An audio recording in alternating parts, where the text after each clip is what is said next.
సినిమాల్లోనే కాదు నిజ జీవితంలోనూ హీరో అని నిరూపించుకున్నారు మలయాళీ అగ్ర హీరో మోహన్ లాల్. వాయనాడ్ భీభత్సంలో తన వంతు సహాయం చేసేందుకు ముందుకొచ్చారు.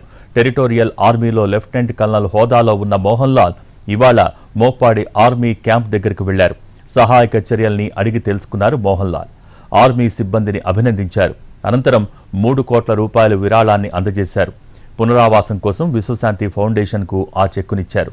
వాయనాడుకు వచ్చే వరకు భీభత్సాన్ని ఎవరూ అంచనా వేయరన్నారు.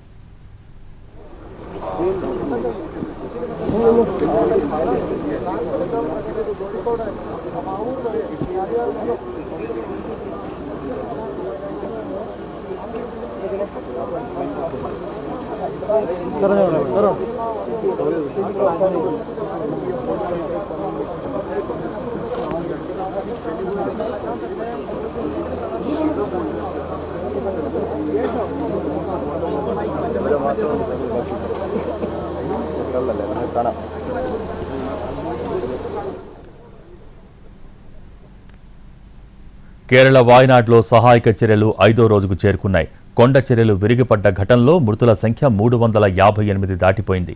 ఇప్పటికీ ఆచూకీ తెలియని వారెంతమందో అధికారులు స్పష్టంగా చెప్పలేకపోతున్నారు. మరో 300 మంది వరకు గల్లంతైనట్టు భావిస్తున్నారు. టీఎస్సెట్లో పనిచేయటానికి వచ్చిన కొందరు కార్మికుల జాడ తెలియటం లేదు.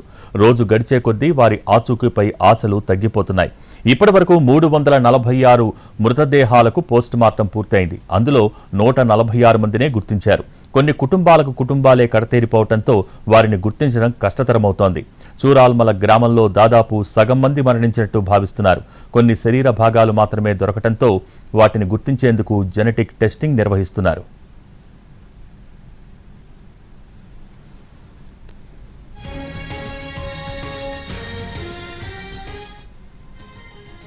కొండ చర్యల కారణంగా దారుణంగా దెబ్బతిన్న ముందక్కై, చూరాల్మల ప్రాంతాల్లో శిథిలాల తొలగింపు ప్రక్రియ చురుగ్గా సాగుతోంది. శిథిలాల్లో చిక్కుకున్న వారు ఎవరూ ప్రాణాలతో ఉండే అవకాశం లేదని భావిస్తున్నారు. అయితే రాడార్స్లో ఏమైనా కదలిక కనిపిస్తే మాత్రం అక్కడ సహాయక చర్యలు చేపడుతున్నారు. ఇక దుర్ఘటన జరిగిన ప్రాంతాన్ని 6 జోన్లుగా విభజించారు. 40 రెస్క్యూ టీమ్స్ను ఏర్పాటు చేశారు. జాగిలాల సహాయం తీసుకుంటున్నారు. శిథిలాలను తొలగించే కొద్దీ మృతదేహాలు బయటపడుతూనే ఉన్నాయి. మరోవైపు చెలియార్ నదిలో మృతదేహాల కోసం వెతుకులాట జరుగుతూనే ఉంది. 8 పోలీస్ స్టేషన్ల పరిధిలో గజ ఈతగాళ్ల సహాయంతో నదిలో సెర్చ్ ఆపరేషన్ నిర్వహిస్తున్నారు.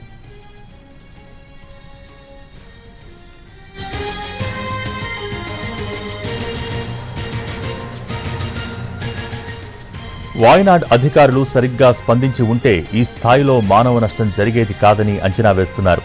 దుర్ఘటన జరగటానికి కొన్ని గంటల ముందే అతి భారీ వర్ష సూచన వచ్చినా అధికారులు దాన్ని లైట్ తీసుకున్నారు.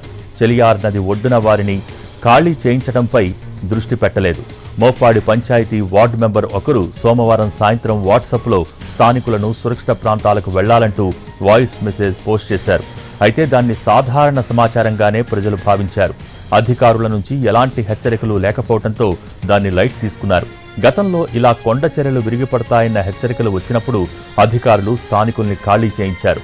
ఈసారి కూడా ప్రమాదం ఉంటే వారే చెప్పేవారు కదా అన్న ఆలోచనలో ప్రజలు ఉండిపోయారు. ఫలితంగా ఈ స్థాయిలో ప్రాణ నష్టం జరిగింది.